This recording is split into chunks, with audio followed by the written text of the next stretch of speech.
সবচেয়ে ভ্যালু করি একটা ব্যাপার, এই যে the element of inclusivity, democracy মাইন্ডসেটে থাকতে হয়, যে আমি বিশ্বাস করি যে আমি সবাইকে নিয়ে কথা বলবো, যে the concept of social contract, এই জিনিসটা যেটা আমরা বিএনপির মধ্যে দেখতে পেয়েছি, সেই ব্যাপারে আমি এই বিএনপিকে আন্তরিকভাবে শুভেচ্ছা জানাচ্ছি।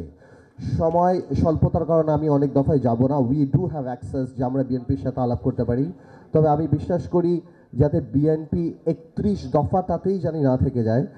সময়ের সাথে সাথে আমরা যদি আরও কিছু প্রয়োজন হয়, আমরা যদি আরও অনেক কিছু অ্যাড করতে পারি সময়ের সাথে সাথে, বাট আমি আর বেশি সময় দেবো না।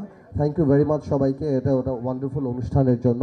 ইনশাল্লাহ আমরা সবাই মিলে আরও অনেক সুন্দর একটি বাংলাদেশ গড়তে পারবো ইনশাল্লাহ। আসসালামু আলাইকুম। এই ফ্যাসিস্ট সরকার হাসিনা যখনই একটা নির্বাচন আসে, একটা নির্বাচন ইস্তেহার দেয়, একটা নাম দেয় দিন বদলের কর্মসূচি। আহারে দিন বদলের কর্মসূচি প্রত্যেকবার 14তেও দিয়েছে, 18তেও দিয়েছে, সর্বশেষও দিয়েছে।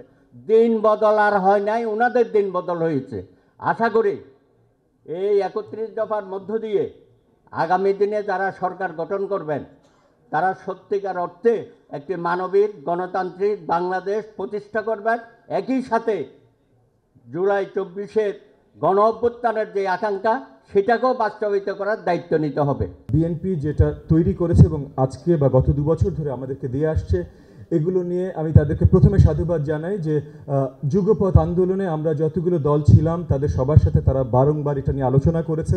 আমরা সবাই আমাদের ইনপুট দিয়েছি অনেক আলোচনার মাধ্যমে, এবং যেভাবে আমরা দেখছি যে এই 31 দফাটা একটা স্ট্রাকচার, যেই স্ট্রাকচারের ভিত্তিতে এই 31টা পয়েন্টের উপরে সামনে যে কাজ করে বাংলাদেশের জনগণকে এই জুলাই আগস্টের আন্দোলনের মাধ্যমে যে স্পিরিটটা তৈরি হয়েছে, সেই স্পিরিটের বাস্তবায়ন যতগুলো দল এক দফা বা আমাদের একসাথে আন্দোলনে ছিল, সবাই মিলে একসাথে ওটার জন্য কাজ করবে। সো সেটার জন্য বিএনপিকে, মাননীয় চেয়ারপারসনকে এবং আজকের উপস্থিত সবাইকে আমি সাধুবাদ জানাই। 31 দফা পেশও করা হয়েছে এবং বিস্তারিত আলোচনাও করা হয়েছে।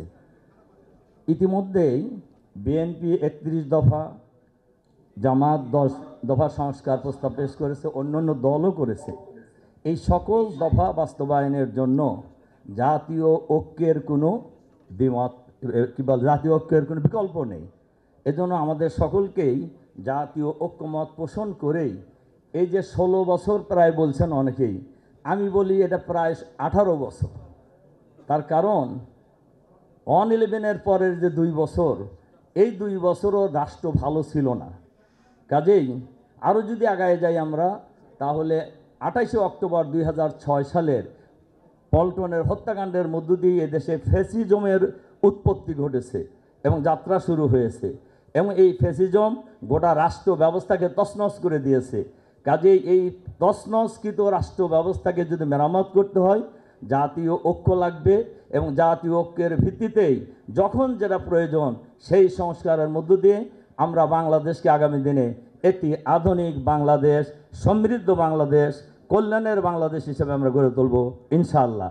এই প্রত্যাশা রেখে বিএনপিকে 31 দফা জাতির কাছে পেশ করার জন্য ধন্যবাদ জানিয়ে আমার বক্তব্য এখানে শেষ করছি।